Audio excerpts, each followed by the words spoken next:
going? I mean, you've been at the last three mini clinics as a part of the EcoBank Journeys Habitat Fair. How's the response to, the planned city and extensions rent to own scheme? It's been wonderful. I mean, more and more people are getting to understand and to appreciate it.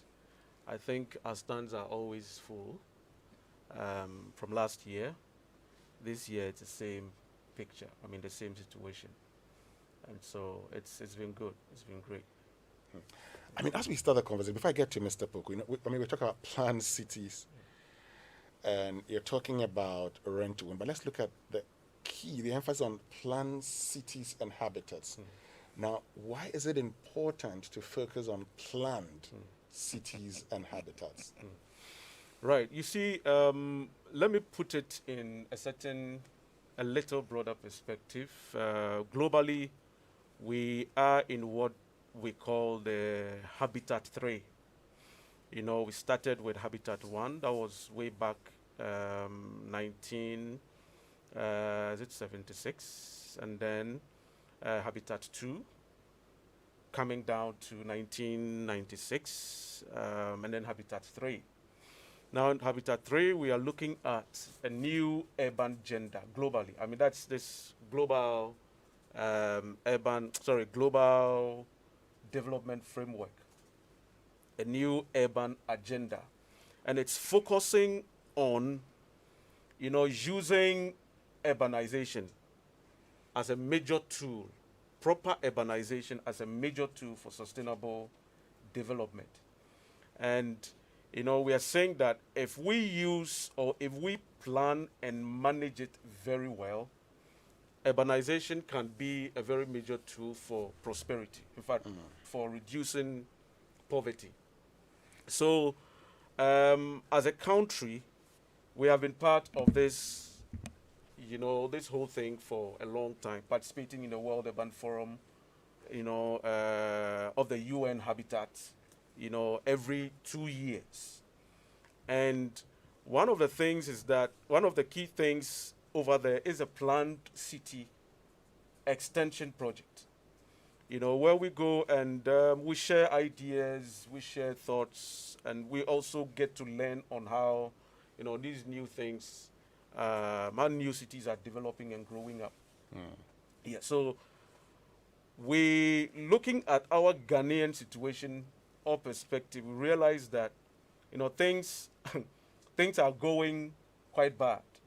And you would agree with me that the recent indicative, figures or the provisional figures from the population and housing census doesn't look good.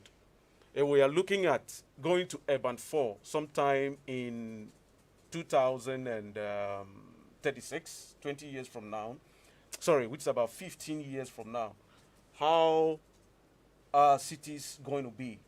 Okay. I mean, are we going to have kiosk estates or container estates like the population and housing census is telling us that 60% of structures listed are residential?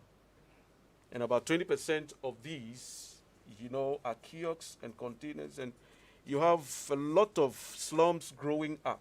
So how is it going to be? That is where the city extension project come in to, help deal with some of these unplanned settlements. Whether we like it or not, Ghana, we've crossed the urban divide, years back. I'll get back to you, but, Mr. Poku, talking about, using urbanization to, bring about prosperity. I mean, we saw the Tema example, for instance. So we developed Tema, built a new city, we industrialized it, and we've seen the spread-on effect. It's going as far, it's gone past Dowenya now. It's all because of Tema. We've seen it. But the same cannot be said when you go to the other part.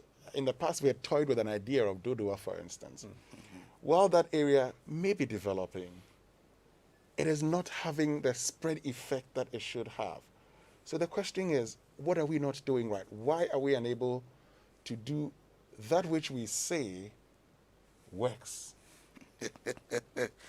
Thank you very much. Again, let me just clarify. My name is Kwesi, not Kwajo. Sorry about this, Uh-huh. yes. So just call me Kwesi and we'll be safe. What we call, there's something you call, some urban cities evolved, meaning they were not planned. Yeah. Accra, Kumasi, Kofredria, if you come to Accra, the original communities like Teshi, Abobloshi, whatever I call them, Bachona. Go to Kumasi, you have Kada, Soa, Makom. They were original villages. And when population increased, they filled in between the spaces and has become a city. It was not planned. There's something you call positive urbanism.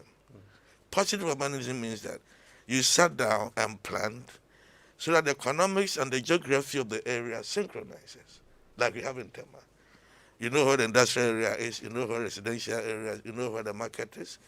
You know, Tema was built into community up to 12.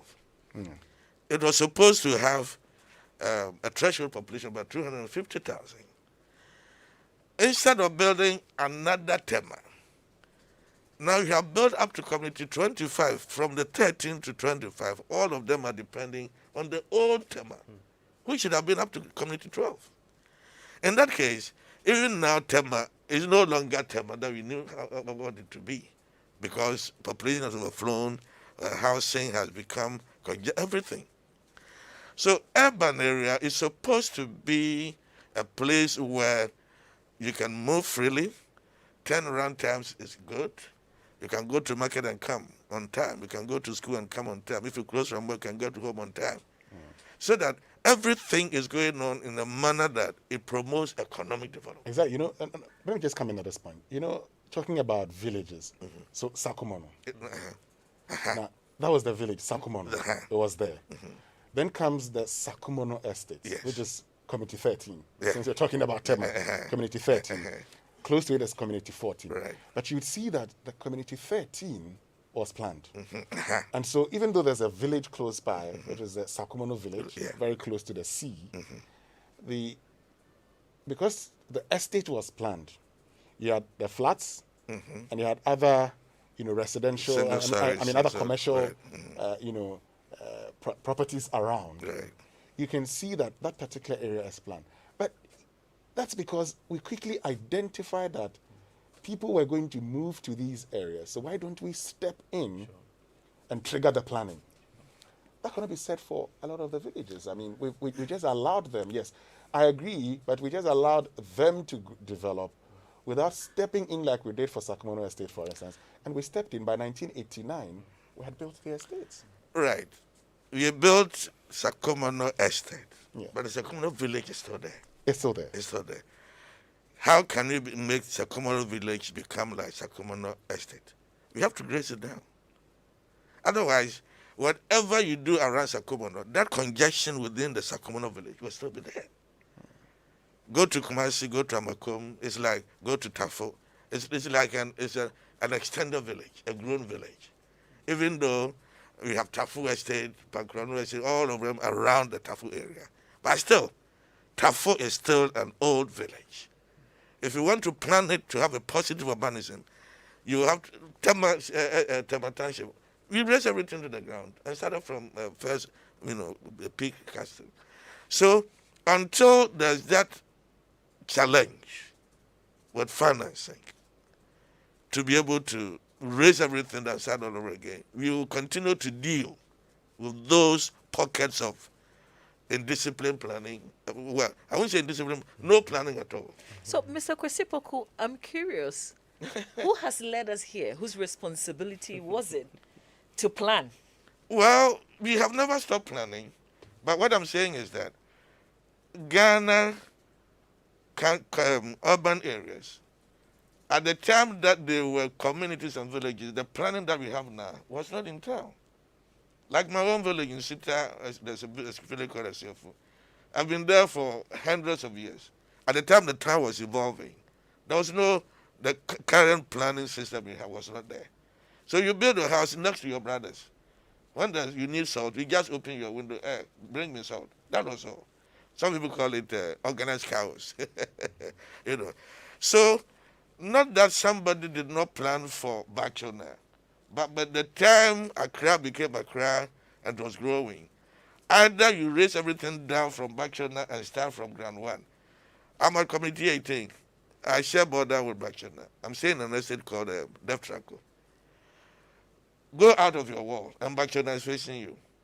You cannot go and pull down Bakshona that let us start again and give it a kind of an organized system. So I get a sense that at some point in our development, we should have just raised structures down and rebuilt. If there was money. So it comes back to money. It comes Is it down to money or leadership? And both.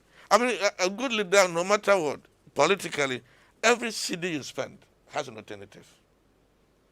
Every city a political person, leader spends has an alternative. Build a house, why don't you build a hospital? Build a school, why don't you build a road?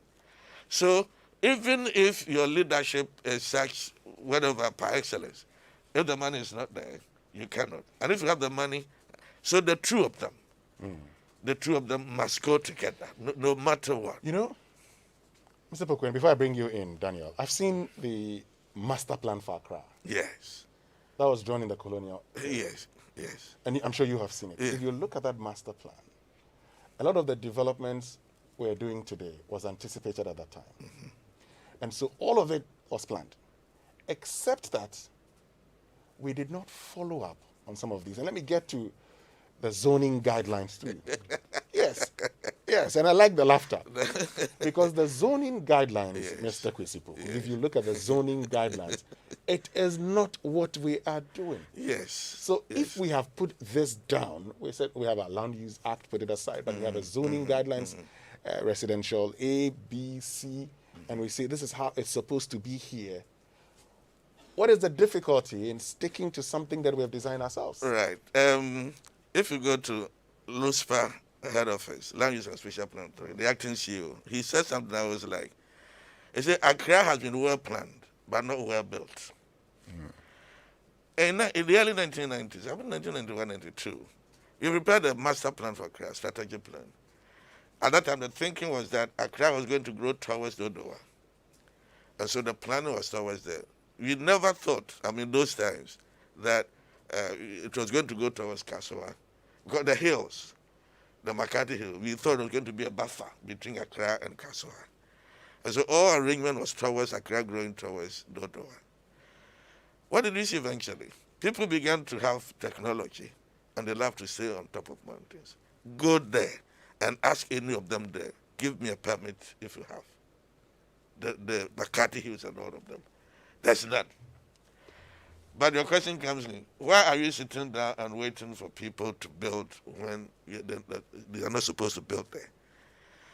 Leadership comes in, assembly system. We have now have assemblies all over the place so that they could work on that. So here again, even if there's money and nobody puts his feet down, again, that problem comes in. Even that place, you know that it is an earthquake zone.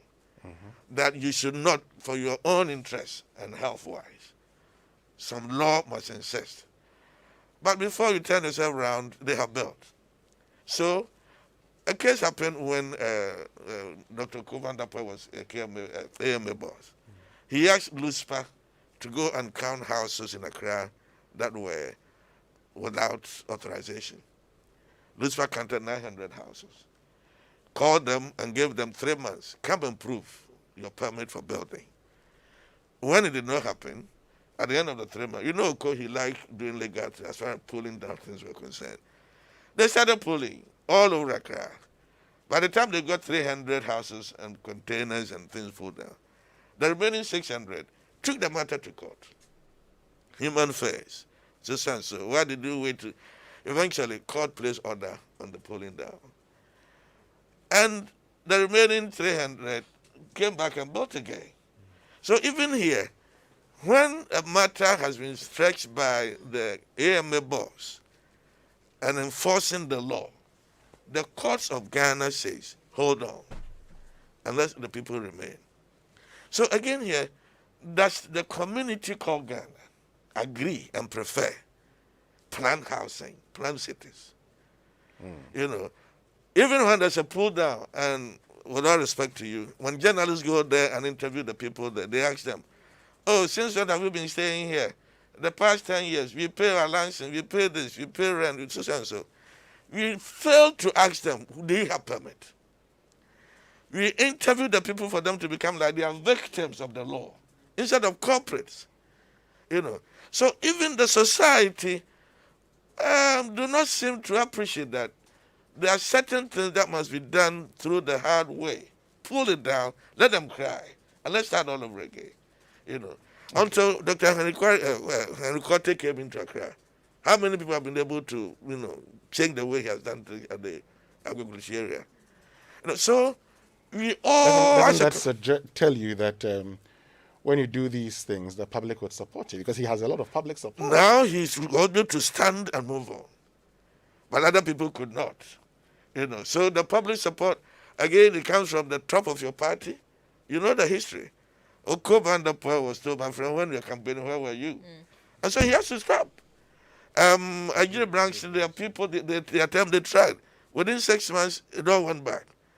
So leadership is good, I agree. No matter what, leadership is, according to Professor Day, leadership is the main thing. Everything is an effect. If you get it, fine. If you don't get the leadership, no matter how much money you have, and the support of the population is also important to go. Great. Let me get to you, Daniel. So let's go to the Plan City Cities and Habitats Plan City Extension Project. So what are you doing, and what are you doing uniquely and differently? Yeah, so you see, we are looking at things. We're not just looking at the housing. We are looking at things from the broader perspective, how we can be able to sustain this, going forward. When you look at the system that we have, the local government system, the housing system, there are bits and pieces of legislations, enabling legislations, for district assemblies to be able to ensure some of these things. I mean, to have planned cities and all of that. In fact, I checked a few things. For instance, there's a department called Department of Rural Housing, which is supposed to be one of the decentralized departments under or within every district assembly. The law changed it to Department of Housing.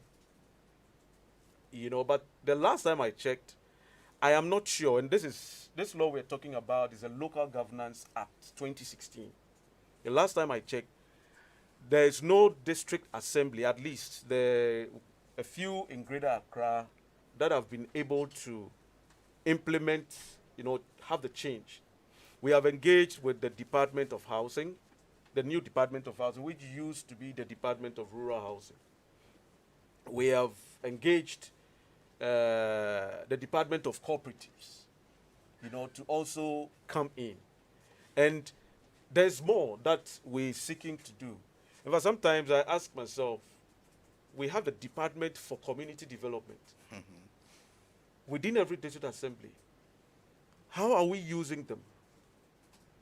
You understand? So the city extension, the intention is to gradually bring on board or engage with some of these departments, see how we can retool them together with government, together at the local level, and then together with, because there's supposed to be in every district assembly the Department of Housing.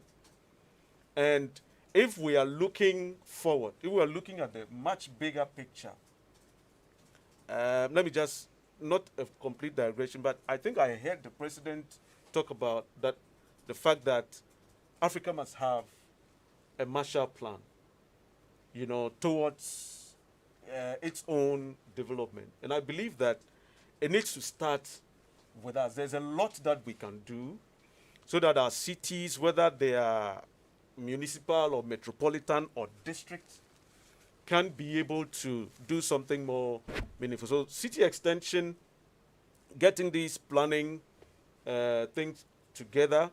For the first time, I have realized that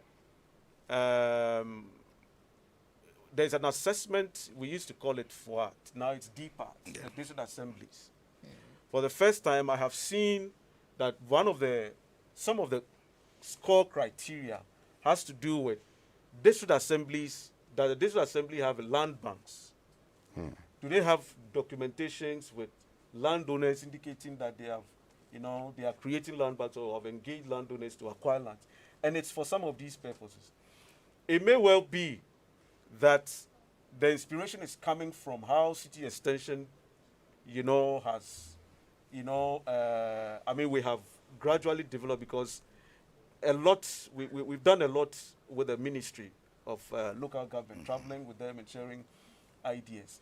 So things are changing gradually, and I believe that with time, if the government, the district assemblies, and the government will pay a little attention to some of these things we are doing, a lot is going to change, trust me.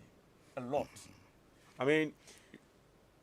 Okay, yeah, go ahead. No, you land. Because I think my follow-up question is, isn't it too late? I mean, look at all these areas. We're talking about the lack of drains and things in a lot of the communities, a lot of the new developments.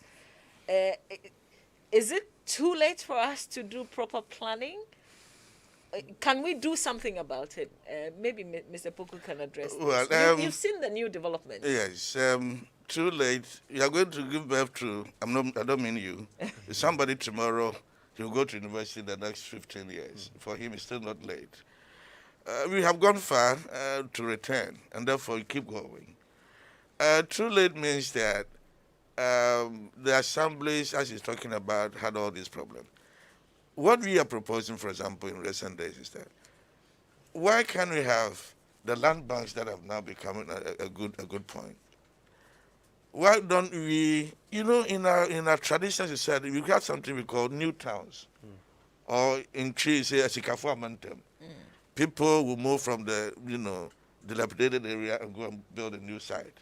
Why don't you encourage the construction of new sites in every district, in every community, and begin from there?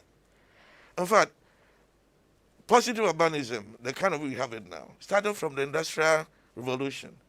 When people within the industrial city that were growing became rich, the price they were saying was too filthy for them.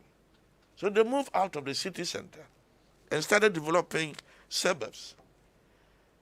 And that is what we should begin to do now, so that every assembly, every community, with all the support that we can have, get a new land, 10, 20 acres, let us begin building a new community there, so that we structure into it everything that we need.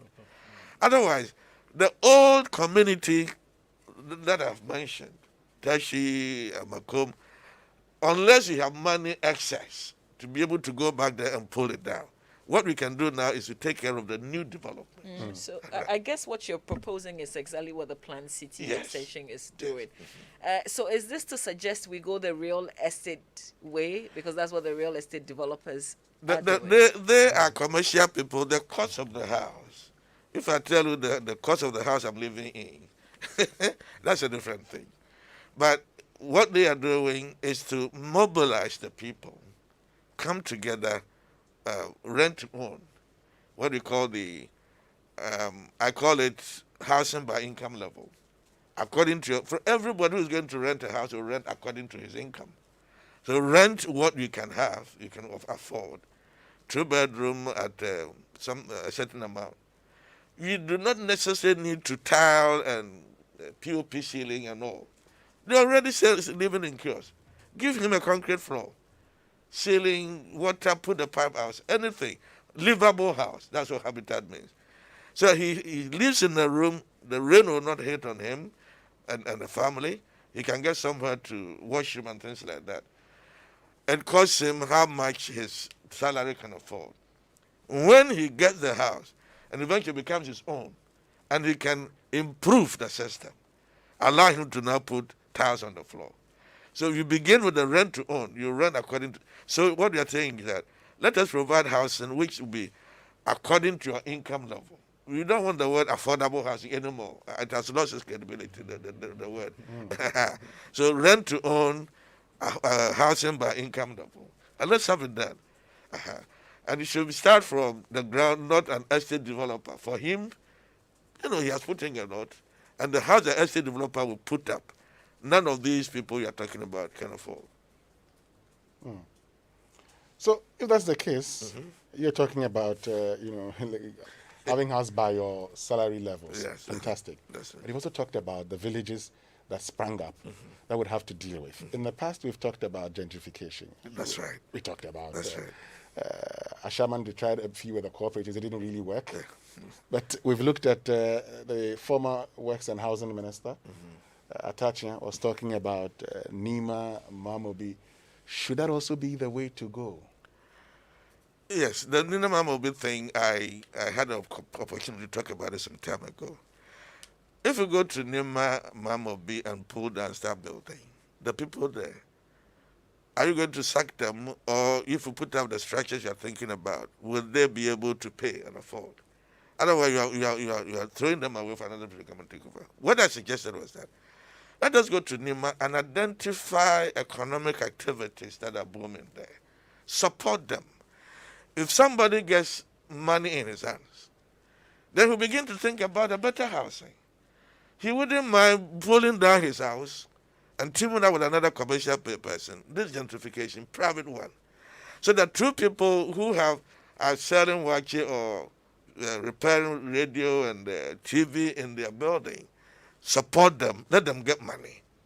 Their business is growing. As soon as the business begins to grow, you may buy a car and you want to find a place to park it. Then he begins to think that, why can't we change this housing structure to have a parking space? So then begin pulling down houses when the economic situation of the people, beneficiaries, cannot support it. They can, even if you give them for free, they can't maintain it. They cannot maintain it, even if it's for free. So start with them, let them get the money, introduce them to partners who will be interested, or cooperatives who will be interested, let them come together, and then begin to think about. There are people who are in Nima, Mamobi, when they got money, they have purchased houses outside Nima and Mamobi. They've gone. Those who are there who believe that they can't go anywhere, let them use the economic power they have gained now to develop their houses. That is the way to go. Otherwise, pull everything down, build again. If you put the same people there, you go back to the next stage, the same thing. Right. Well, if you just join us, it's World Habitat Day today, but we also just ended our third and final mini clinic of the EcoBank Joy News Habitat Fair. We're waiting for the big one, but we're using this day to also talk about the rapid urbanization and the fact that most of our communities now are unplanned. I asked the question, is it too late to plan? So if you live in the community where you don't have all these basic amenities, your children are they're traveling an hour and more to go to school. You are traveling an hour and more to go to work. How does that change? I mean, how do we change it? Because most of us are there by ourselves. It's not government controlled. It's not assembly controlled. Yeah, it's, you see, that is why, if you look at most of the real estates that we have, you do not have some of these facilities like health, schools. So you have to travel out of the particular estate to take your kids to schools. Under the Planned City Extension project, that is not the case. You have a complete city. You have all the amenities or services that you would expect within a city. So you have schools, you have health, you have recreational, you have commercial, vast commercial spaces, before the residential, which of course is it's accounts for almost about 80%, of the spaces in there. It is not too late, I would say, to plan, because it's always like better late than never. And planning itself is a continuous thing. You see, it's a continuous thing. You need to, as our environments change, as the political trends change, as economic trends change, as the spaces or the spatial, circumstances change, you need to keep planning Let's do it this way. Let's shape it this way. In fact, that's why globally they said, okay, let's get Habitat 1. Then they say, okay, let's chart another one. In 20 years' time, let's come back. Okay, Habitat 2. Then in 2016, so okay, Habitat 3, the new urban agenda. Let's focus on using, so it is not too late. We have to start from somewhere. And I believe that the Plan City Extension project is leading the way, or one of the initiatives that is leading the way. And talking about the Plan Cities project, I mean, help us understand how it works also, Right. and how it is leading that way. So how does it work? Okay, so under the Plan City Extension project, it's private led, typically private led. We're using housing to, trigger off these urbanization or planned urban systems. It is private led. It is rent to own. Rent to own. We have borrowed from various, housing delivery strategies. Put them together. Looked at our local setting, the various income levels. Mr. Poku, Kwesi Poku was saying that, he doesn't want to hear the word affordable. Of course, most of us agree. We are doing what we call income-based or income-responsive housing. Because you have a situation where, about 20% or less are only those people who can afford, the typical normal housing. The rest, for instance, you talk about civil servants, which I'm sure we'll talk about. Yes, because I know you have a package for them. But so when you say it's rent to own, so you build a house and then I take over and then I pay monthly to you over a period and it becomes mine. Yes, so it's demand driven. You apply, we start for you. Until you have applied, you are not part of the plan. You apply, and then we start developing for you. So you're paying up to 20%, and then you move in for whichever type of house you choose. We have a menu of them. Are you paying the 20% before you start building? No, we're not paying the 20% before.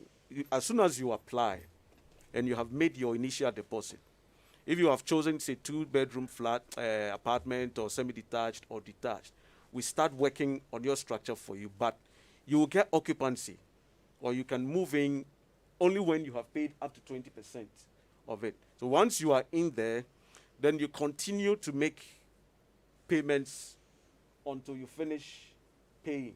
Then the house is yours. That is how the city extension rent to own works. But if you want your house earlier, say you want it within a year or a year and a half, then you can either pay your 20% upfront or spread it within a year, and that will be done for you. What's the range of looking at these houses? Minimum, maximum cost? Minimum costs like 1,049 Ghana cedis. The maximum, which are the villas, which originally wasn't even part, but now these, up market guys, are interested. So we've added villas, 4-bedroom, and that's about 4,800 a month. So, but now there is a special one which is coming up for civil servants and others, but we're going to be this year, the focus is on civil servants. Tell us about the special one for the civil servants. I wish we would wait. The real announcement is like a week today. It's going to be at the press soiree, but I can give you hints. You have, for instance, my colleague who is going to be in a few months chief planning officer. I used to be in the civil service myself. My colleague who is going to be chief planning officer, his gross is almost 4,000. Now his net is about 2,600. So if he's going to buy a house, or if he wants to get a house, half of the net, that is 2,600, cannot buy him a 3-bedroom house. Even a 2-bedroom detached house, half of that net cannot buy. And if you take a driver, a senior driver who's been in the service for 10 years, 15 years, is earning about 1,000 Ghana cedis net. 1,200 Ghana cedis. You know, you can imagine, come and see the frustration of these civil servants, colleagues civil servants who call the office or come there trying to find out what can we do for them. I mean, why are they being left out? And it's true that, I mean, even the government-assisted mortgage scheme, they're unable to access it. So how? So we have developed packages and, you know, products to meet them. Okay. So this is exclusive for Exclusive for civil servants, public workers. We are going to, in fact, there are those in the informal sector are also going to have their package.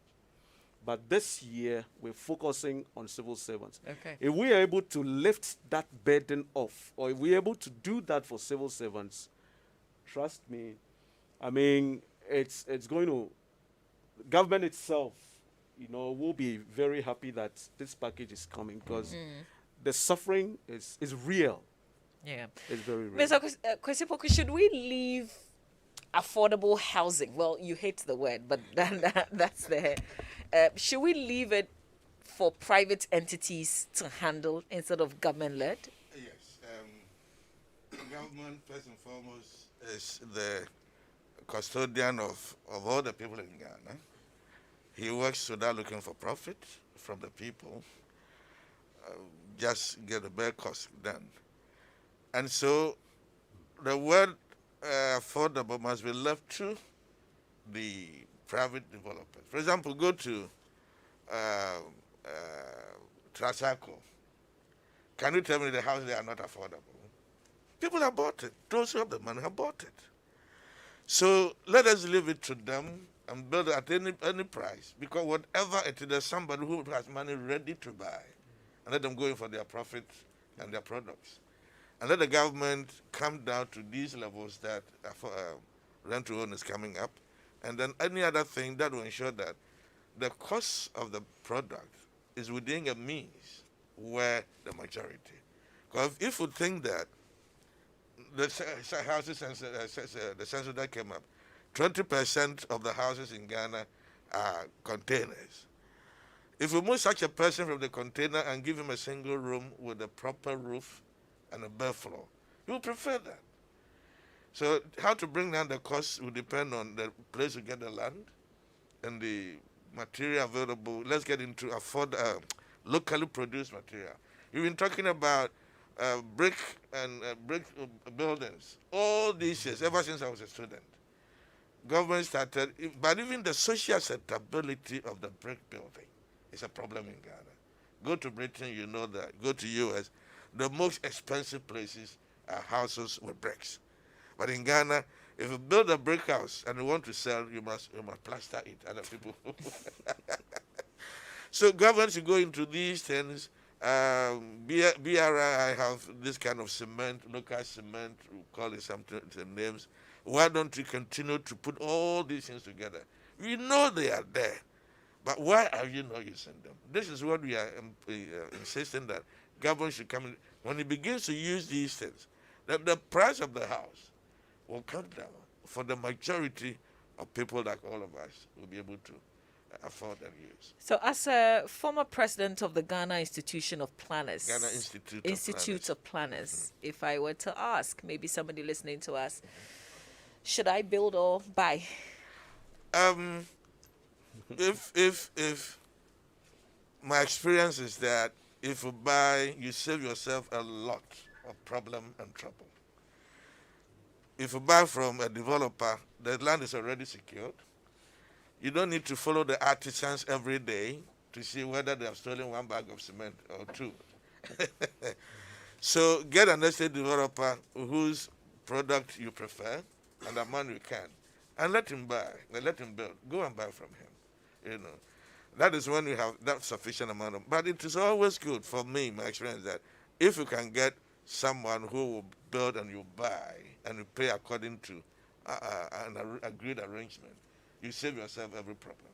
You save yourself every problem. So let me get you again, Daniel. So the Plan Cities Ascension project, you're doing that with the Ningo Pram Pram District Assembly. Right. Where is it located? Yeah, it's located at Pram Pram, Ningo Pram Pram. Our site is at Ningo Pram Pram, not too far from the Central University. Oh, okay. Right. So that's after Mutual. Yes, no, it's before. You can use Mutual. You can use Mutual to the site, and you can use the highway, the N1, to the site. I mean, that's about 500 acres, and the other site, which is also close by, it's about 700, approximately 700 acres. Oh, okay. Well, Okay. And very beautiful, pristine site. you need to. And I mean, I'll pass by one of these Yeah. days, Yeah. and you are putting in all the amenities that would need. Sure. You tar the roads for us. Engineers, everything. I mean, everything we have talked about. You expect good roads, expect good drainage. I mean, the drainage and the roads engineers are working on the designs and other things. We have the structural, we have the sewage engineers, everything. The planners, the architects. Can you one know, also are working behind can the one scenes. also decide to maybe buy a land from there and build instead of having you build for the person?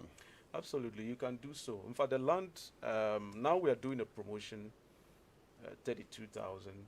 Interestingly, the project itself has shot up prices of lands around.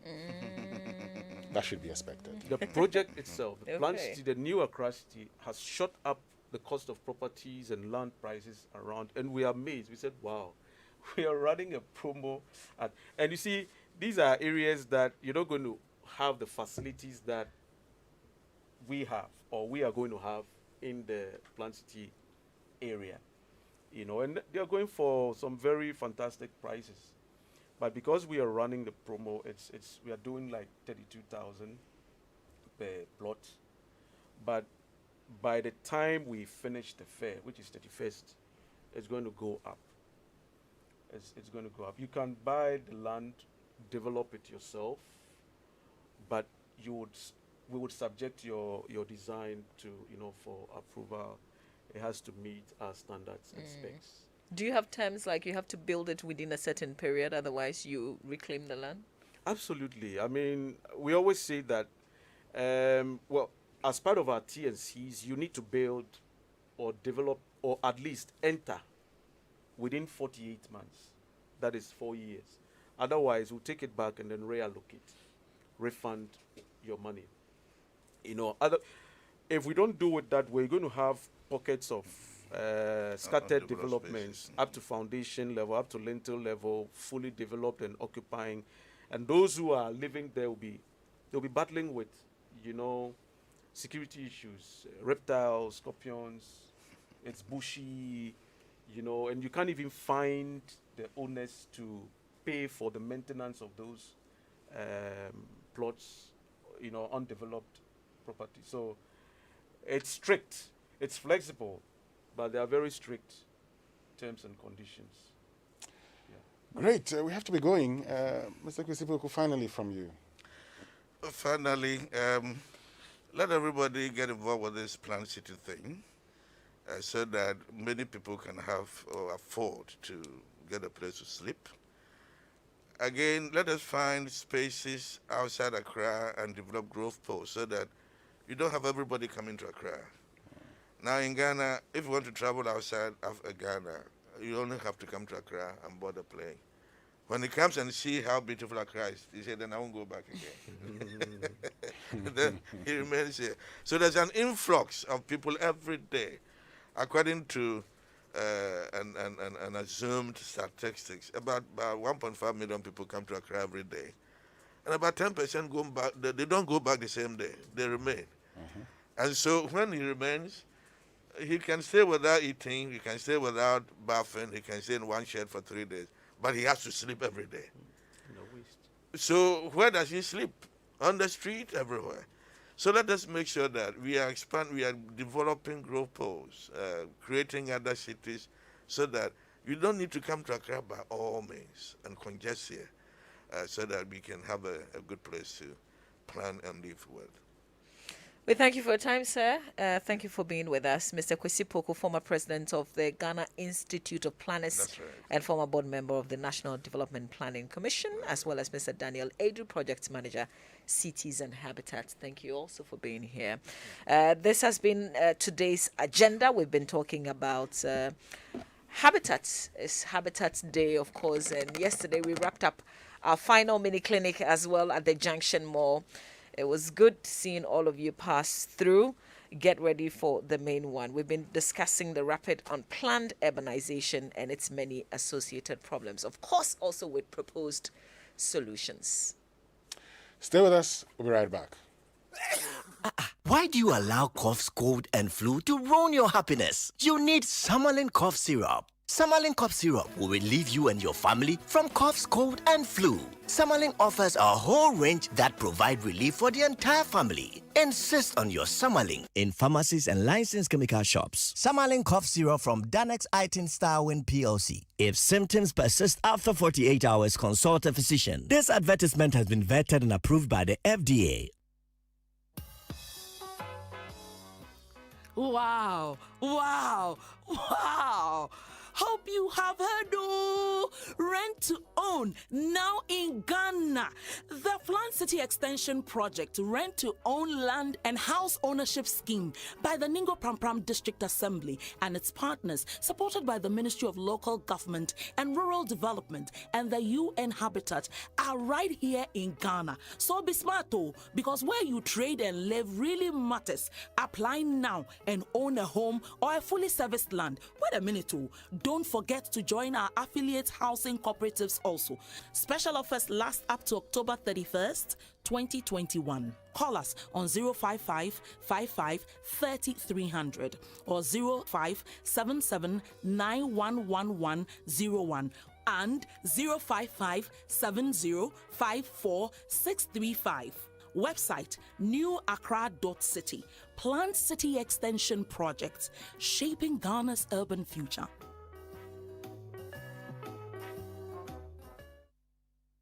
It's the most action-packed breakfast show in town. The hottest music, the best giveaways, the great interviews, and all the laughter and fun you can imagine. Don't miss the Super Morning Show on Joy